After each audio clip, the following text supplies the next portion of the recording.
So, hi guys! Welcome to my vlog. So, ako nga pala si Trader Earn. Binablog ko yung or dino-document ko yung mga trades ko. So, ayun, samahan nyo ako.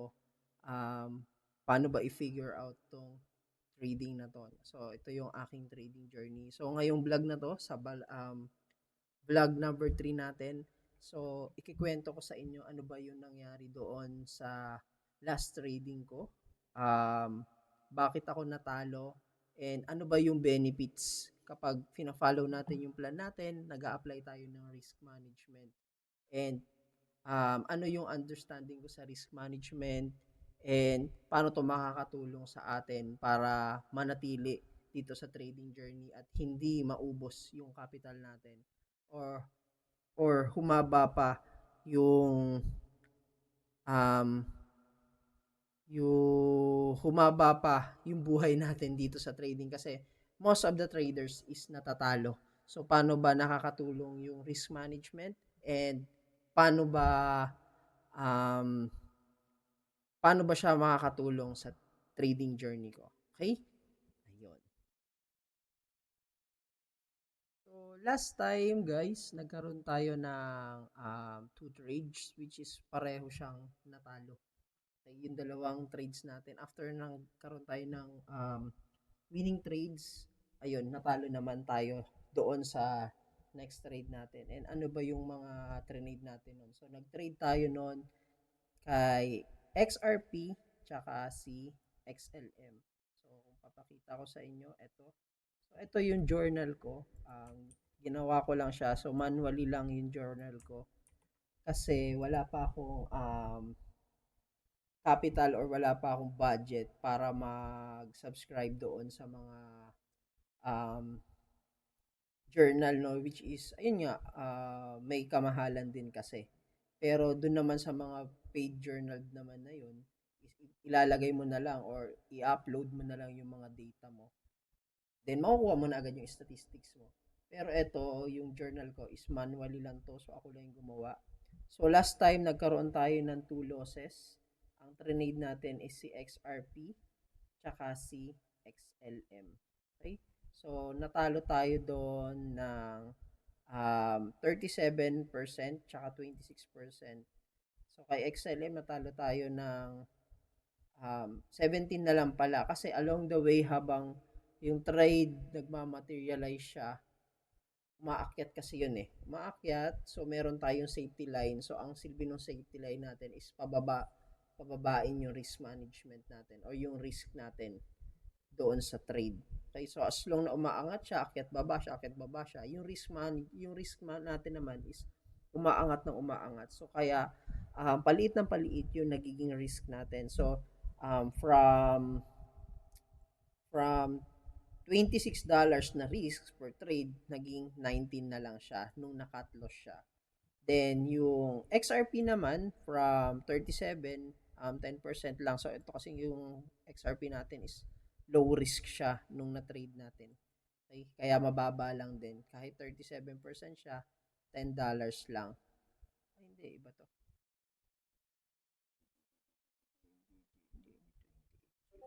Tama ba to? Ayun, 27 siya. Ito kasi yun. So, nagkamali lang. Tatanggalin natin to. Tama ba siya? XRP? X5 lang yun. Nagkapalit. Tama.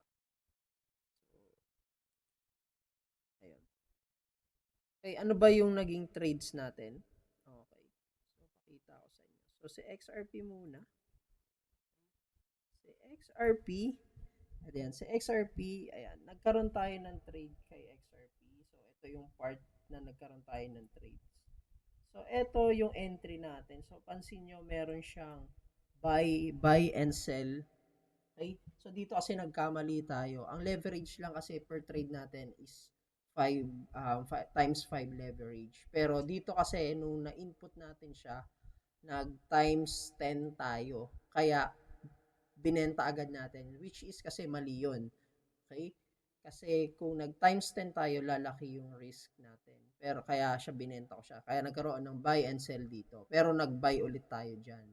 Okay? Pero binago na natin yung leverage natin. Same allocation, $100.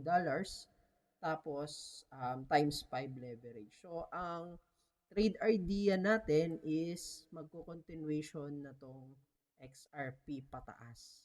Pero, not all the time, kahit plinano na natin yan ng ilang beses, is yung bias natin sa trade is tutugma sa atin or sasang-ayon sa atin. So, market, walang pakialam yan kahit gaano mo siya plinano or pinaghandaan. So, ang tanging pwede mo lang gawin is mag-react. Okay, kung ano yung ipapakita sa ni market. Katulad nito. So, breakout siya nung binili natin, pero bumalik siya. Then, ayun, habang hindi naman siya totally na break yung green line, so umakyat pa rin siya. Akala natin nung pangatlong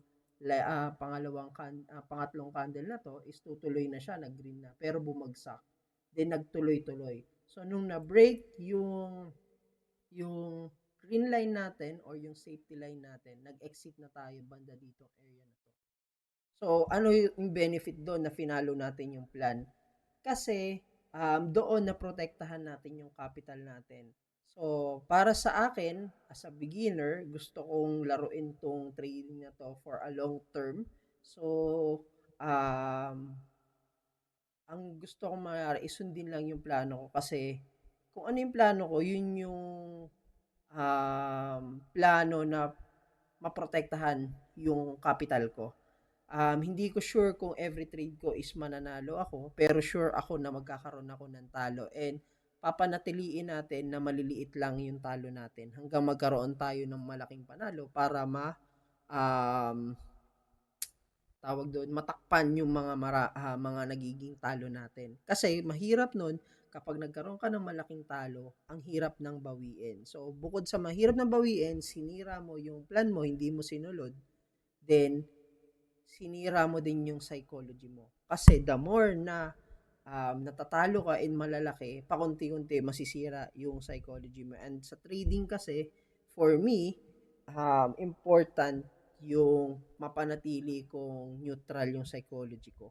Okay, strong dapat yung psychology ko or yung thinking ko. Hindi siya masira. Kasi yun yung labanan for me dito sa trading. So, based na lang din yun sa mga napag-aaralan ko. And ako, pina-follow ko lang naman yung trade idea ko. So, ano din, ang purpose din kasi ito ng trading journey ko is ma-follow yung plan ko. Kahit at least 90% all the time ma-follow. Ayun, kasi tao din naman tayo, nagkakamali. Pero hanggat maaari, ma-follow yung plan ko at all costs. Okay? Kasi kung hindi ko siya napa-follow, kahit panalo man yung trade, for me, it's still a loss. Kasi, bad habit yung ganun. Kahit na manalo ka, kung hindi mo pinalo yung plano mo, it's still a bad trade for me. Okay? So, ako, ang purpose ng trading journey ko is mangolekta ng good trade hanggang ma matsambahan ko yung one good trade. I mean, malaking panalo, which is sundin lang naman yung plan ko. Okay, kung ma-break yung green line, exit ako. Kung mag-break to, and pasok siya sa criteria ko, papasok ako sa trade. So, yun lang naman yung pinaka trade idea. And gusto ko din gawing simple lang tong trading ko. Ayoko masyado ng more technicals, masyadong komplikado yung analyzation. Okay? Kaya, ayun. So, kaya dito, it's a good trade for me kasi finalo ko yung plan ko. Kasi kung hindi ko siya plinano, so possible ang laki ng loss ko for this trade. Kasi kung hinawakan ko lang siya at hindi ako nag-cut dito sa area na to, kung hindi ako nag-cut dito sa area na yan, possible ang laki nung naging drawdown ng portfolio ko. So, ilang percent din yan? Okay. So, inabot siya ng 13% and naka-leverage kasi ako nun. So, possible mga 60% to 70% na siguro yung loss ko. So, kung 100 USD yung capital ko, loss na ako ng 70. mga $70. Okay? So, yun yung important ng risk management. Okay? So, yung risk management ko, nag-aalat lang ako siya dyan ng mga um, for 4 to 6% loss per trade. So, kapag naka-leverage yun, mga 35 to 40%. Okay? So, malaki na yung 40%. 40%. Most of the time, nasa 35% lang yun yung risk per trade ko. Okay? So, yun siya. And for XLM naman, ganun din yung trade idea ko. Okay? So, kay XLM naman, so dito ako pumasok. Okay, so, meron kasi akong, ito, burahin muna natin to kasi nagkaroon ako ng trade last time dito. So, ikwento ko na lang yung next video ko. So, ngayon, so, eto, nagkaroon ako ng last trade dito kay, saan ba tayo nag-cut niyan? Tayo sa lower. Burahin muna natin yan. Okay, so, eto, dito ko yan kinunik eh. Yan. So, gawin natin siyang green line. So, eto naman, gawin natin siyang red line. Tapos, kapalan lang natin. Okay. Ayun. Okay. So, eto, ang trade idea ko din kay XLM is continuation. Kasi, kung titignan natin, for me, nagko-consolidate lang to and possible ma may may potential pa to na umakyat ulit. Kaya nung nag-break tong candle na to, hindi ko na inantay na matapos yung 4 hours kasi nag-hover siya dito. So, ayun, bumili ako dyan. And for me, medyo low risk lang naman to kasi isipin mo, kung mag-cut loss ako dito, parang, ayan, mga 4 to 5% lang. So, ayan, negative 4%. Okay? So, pumasok ako dyan, bumili ako, then, pagkatas kong bumili, bumagsak agad siya. Okay, di ba? Medyo nakakagigil yon. Pero, hindi naman na break agad yung green candle. So, nagkaroon pa ng ilang candle. After nung dalawang candle, yung next, ayun, akala ko ang happy ko na kasi nag-break ulit. Pero, bago matapos yung candle, binagsak siya ulit. And, ayun, nagtuloy. So, dito, nung na-break yung candle na to, yung candle na yan, ayan, nag-cut na tayo dito. And ayun, natalo tayo for XLM ng, ayan, 17.95%. Isipin nyo, so dito yung cut loss ko niyan nung bumili ako. Okay? So, ang ilang percent yun, medyo high risk siya. Ayan, mga 5, hindi naman. So, low risk, mga negative 5%. So, kung naka-leverage ka, sabihin natin negative 30 to negative 25%. Pero along the way, habang tumataas kasi siya, so yun din yung gamit ng safety line ko, habang tumataas kasi siya, okay, habang tumataas kasi siya, pataas ng pataas din yung risk mo. So, kung dito unang risk mo, pagkapasok mo ng trade, habang nagkakaroon ng candle, pausog siya ng pausog. Okay? Kaya, yung trade ko dito, bumaba din siya from negative $26, naging negative $19 na lang yung naging risk sa trade na to. And ayun din, kung hindi ko rin sinunod yung plano ko, and ayun nga, hinold ko lang yung trade ko, okay? Ayun, possible ang laki ng naging drawdown ko. So, 15 yan, no? Almost 15. Ayan. Negative 14. So, laking talo niyan para sa akin. So, ayun, para sa akin, napaka-important na sundin ko yung plano ko. Nagkaroon na rin kasi ako ng worst experience and ayoko nang ulitin yon, which is habang bumababa yung trade is nagdadagdag ako ng nagdadagdag hanggang yung capital ko from $600 naging $70 na lang. So, nagkaroon ako ng past trades nun. So, dalawang experience yon. Yung feeling na parang lumabas yung kaluluwa ko and pinapanood ko yung sarili ko. Sinasabi ko, ano bang ginagawa mo? Mali na yung ginagawa mo habang ako nagtitrade lang. So, nandito, parang feeling ko, nandito ako, pinapanood ko yung sarili ko na nagtitrade na hindi niya alam ano yung gagawin, nafi-freeze siya. Kasi habang bumababa yung trade, hindi niya alam gagawin kung magbebenta ba siya, tas dagdag pa siya ng dagdag. Ganon yung na-experience ko. And ayoko nang ulitin yun kasi nasisira yung psychology mo and ayun nga, masusunog yung capital mo. So, kaya ayun, dito sa trading ko ngayon, lesson learned doon is important na sa akin na i-follow yung plan ko and dapat laging may risk management. Okay? So, ayun. So, wrap up lang, why risk management is important sa isang trader. First is to protect your capital. Sa trading kasi, hindi lagi na panalo ka. Okay? So, may mga times talaga na kahit alam mo na yung setup mo, feeling mo malaki yung probability na sumang-ayon siya ayon sa bias mo. Kung ari long ka, tas ang gusto mo is umangat na, pero hindi nangyayari yon. Minsan, tumataliwas siya. Okay? Kahit 100% ka, na tingin mo, ginawa mo na prepared ka, and alam mo yung mga catalyst or alam mo na ganito yung mangyayari, susubukin ka ni market and kabaliktaran yung mangyayari. Katulad nito, ang bias ko dito sa trade na to is aakyat ulit yung price, pero kabaliktaran yung nangyari, bumagsak. Okay? So, yun yung important is to protect your capital, maprotektahan din yung psychology mo. Kasi dito, sa trading, it's a mind game. Sabi nga nila, 20% execution, 80% sa psychology. So, parang 20% technicals, yung mga setup mo, then 80% is psychology. So, dapat prepare ka sa mga mangyayari, alam mo yung gagawin. And ayun lang, ang maganda kapag may plano ka, may mga scenario planning ka na ginagawa. Alam mo yung mga mangyayari or mga probabilities. So, dito sa trading kasi it's probability game. So, dapat meron kang mga scenario na kapag umakyat yung isang trade, ano yung gagawin mo? Tapos kapag bumagsak naman yung trade, ano yung gagawin mo din?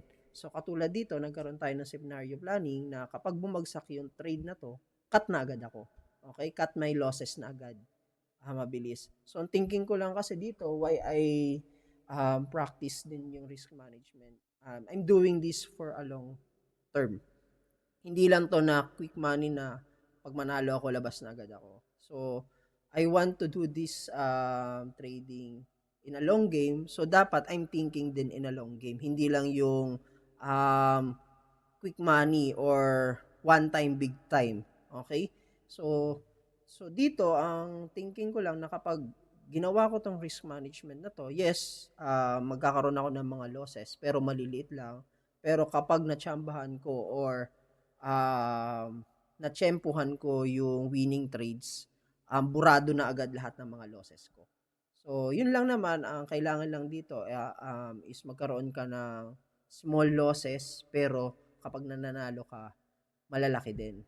Okay? Pero for my strategy kasi, ayun, nagpo-follow lang ako ng trend line. Okay? Yes, meron ako mga targets din sa mga resistance, pero marami is to follow lang trend line. So, pwedeng mangyari na may mga trades din ako na maging break even lang. So, marami kang losses, hindi ano yon, pero magkakaroon ka din ng mga break even and mga small wins. Kasi not all the time magpe-favor sa'yo yung trade. Okay? So, ayun lang guys. So, yun lang yung quick recap ko doon sa mga naging past trades ko. Okay? So, kung nagustuhan mo tong video na to, please like, subscribe to my YouTube channel. Actually, wala pa akong Facebook page, and wala pa akong TikTok page. So, dito lang sa YouTube. Okay? Pero, ayun, magkakaroon pa to ng sunod na mga videos regarding dito sa trading ko. So, currently, meron akong another 3 trades ngayon, and yung market natin ngayon is pabagsak. Okay, medyo bearish yung bias ng market. Okay, so, ayun. Meron tayong mga short position. So, mga small wins na kapag nag-compound is very helpful doon sa um, portfolio natin. So, currently ngayon, nag-start tayo dito. Simula January. So, January kasi yung trade ko. Positive pa rin naman yung portfolio natin. And sana magtuloy hanggang or mag-end tayo ng strong. So, yun lang guys. Sana okay yung boses ko. Kasi kinakapa ko pa yung paano yung setting ng mic kasi kanina parang ang hina. Okay? Hindi ko alam kung rinig ba. Okay? Sana maganda. And ayun lang guys. So yun lang muna.